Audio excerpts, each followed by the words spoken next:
বক্তব্য রাখার আহ্বান জানাচ্ছি উন্মুক্ত বিশ্ববিদ্যালয়ের উপাচার্য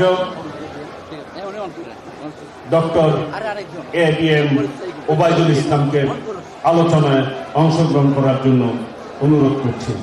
বিসমিল্লাহির রহমানির রহিম। বাংলাদেশ জাতীয়তাবাদী দল বিএনপির প্রতিষ্ঠাবার্ষিকী উপলক্ষে আজকে আয়োজিত আলোচনা সভার সম্মানিত সভাপতি, বিএনপির সম্মানিত মহাসচিব জনাব মির্জা ফখরুল ইসলাম আলমগীর, উপস্থিত আছেন আজকের বাংলাদেশের 18 কোটি মানুষের নয়নের মণি বিএনপির ভারপ্রাপ্ত চেয়ারম্যান জনাব তারেক রহমান, বিএনপির জাতীয় স্থায়ী কমিটির সম্মানিত সদস্যবৃন্দ, বিএনপির বিভিন্ন পর্যায়ের নেতৃবৃন্দ, বিএনপি বা অঙ্গ সংগঠনের বিভিন্ন পর্যায়ের নেতৃবৃন্দ, সাংবাদিক বন্ধুরা, সুধী বন্ধুরা, আসসালামু আলাইকুম। আগামীকাল 1 সেপ্টেম্বর 1978 সালের এই দিনে বাংলাদেশ জাতীয়তাবাদী দল প্রতিষ্ঠিত হয়েছিল। শহীদ প্রেসিডেন্ট জিয়াউর রহমানের হাত ধরে তার আদর্শ ধারণ করে আমরা পথ চলছি। শুরুতেই স্বাধীনতার মহান ঘোষক, বহুদলীয় গণতন্ত্রের প্রবক্তা, বাংলাদেশ জাতীয়তাবাদী দলের প্রবর্তক শহীদ প্রেসিডেন্ট জিয়াউর রহমানের আত্মার মাগফিরাত কামনা করছি এবং জান্নাতবাসী করে সেই প্রার্থনা করছি। বাংলাদেশ জাতীয়তাবাদী দল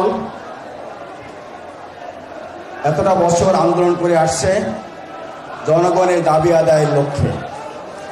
তার প্রতিষ্ঠা হয়েছিল বাংলাদেশের সেই সময়ে যখন বাংলাদেশ নামক দেশটি স্বাধীনতা বিপন্ন হচ্ছিল, যার পতাকা বিপন্ন হচ্ছিল, সার্বভৌমত্ব বিপন্ন হচ্ছিল।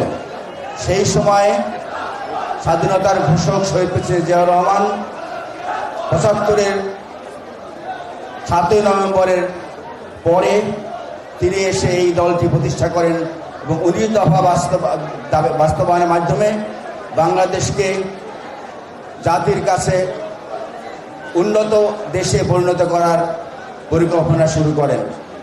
কিন্তু জাতীয় দুর্ভাগ্য যে তাকে আমরা অল্প বয়সে হারিয়েছি।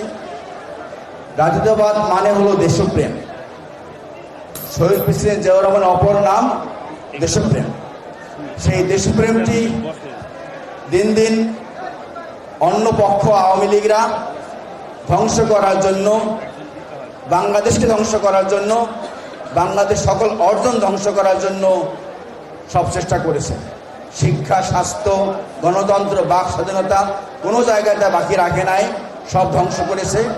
এবং তার পরবর্তীতে তারেক রহমান সাহেবের অহিংস রাজনীতির কারণে 17 বছরের পরে আমরা আবার সেই দেশকে ফিরে পেয়েছি, ধ্বংসপ্রাপ্ত দেশকে। ফ্যাসিবাদ পতন হয়েছে, ফ্যাসিবাদ পলায়ন করেছে, তার মাধ্যমে দেশটি আমরা ফিরে পেয়েছি। বাংলাদেশ জাতীয়তাবাদ মানে হলো বাংলাদেশের সকল জাতিগোষ্ঠীকে একটা মাত্র ব্যানারে নিয়ে আসা, যেখানে সকল জাতিগোষ্ঠী একটা পরিচয়ে পরিচিত হবে, সেটা বাংলাদেশি। কিন্তু আজকে আমরা বাংলাদেশকে আবার সেই ধ্বংসপ্রাপ্ত বাংলাদেশকে ফিরে পেয়েছি ঠিকই। দেশপ্রেমের উদ্বুদ্ধ হয়ে আমরা দেশকে আগামী দিনে গড়ার পরিকল্পনা করছি ঠিকই, কিন্তু আবার মনে হচ্ছে এই ফ্যাসিবাদের উত্থান ঘটার সম্ভাবনা আছে। একই সাথে ভয় পাই ফ্যাসিবাদের সাথে কেন যেন মৌলবাদও উত্থানের সম্ভাবনা দেখা দিচ্ছে। আমরা যে কারণে শেখ হাসিনার পতন ঘটেছে, জাতি প্রত্যাখ্যান করেছে, ভোটের অধিকারের জন্য আন্দোলন করতে গিয়ে জনগণ, বহুত মানুষ গুম হয়েছে, খুন হয়েছে, হামলা মামলার শিকার হয়েছে। আমরা একই রকমের প্রতিধ্বনি দেখতে পাচ্ছি। আমরা অবশ্যই বলতে চাই যে শেখ হাসিনা যেমন করে পতন ঘটেছে, দেশ থেকে পালিয়েছে, আমরা এমন যেন কিছু না করি যে জনগণ আমাদেরকে প্রত্যাখ্যান করে। তবে একটা গ্রুপ ইতিমধ্যে ষড়যন্ত্র করছে, আমরা কিছু না করলেও তাদের প্রচার যন্ত্র, তাদের প্রোপাগান্ডা, তাদের সামাজিক যোগাযোগ মাধ্যম তারা অত্যন্ত সচল রেখেছে বিএনপিকে আবারও বিএনপির নামে দোষ চাপানোর জন্য।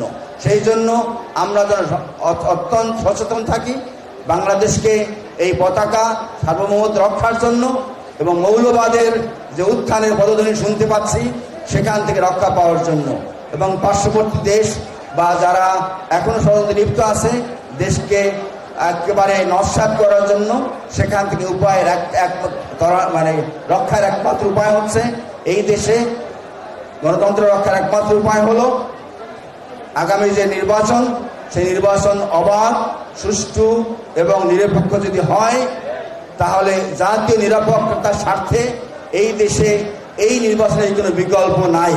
আমরা সেই নির্বাচন হতে না দেওয়ার যে ষড়যন্ত্র চলছে সেটাকে আমরা যদি প্রত্যাখ্যান করতে না পারি, যদি সেটাকে আমরা যদি প্রতিহত করতে না পারি, আগামী দিনে আমাদের জন্য আবার দুর্ভোগ আছে।